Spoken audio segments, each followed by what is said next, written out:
Hey guys, in today's video, I'm going to show you how to create automatic leaderboard in Google Sheets. Let's get started. First, go to your Google Sheets. Then, once you're here, choose the one you want to edit, then click on it.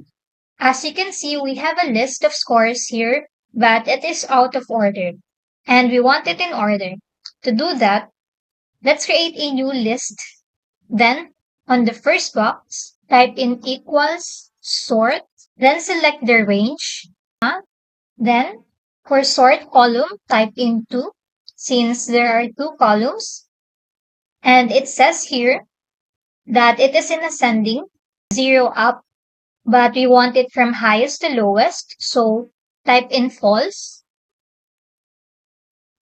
then parenthesis, then hit enter. And there you have it. It is now in highest to lowest. For the first one, we have France, since it has the highest score, which is 30. Sam as the second one, since it is 29. And that's how you create an automatic leaderboard in Google Sheet. If this video helped you, don't forget to like and subscribe for more helpful tutorials.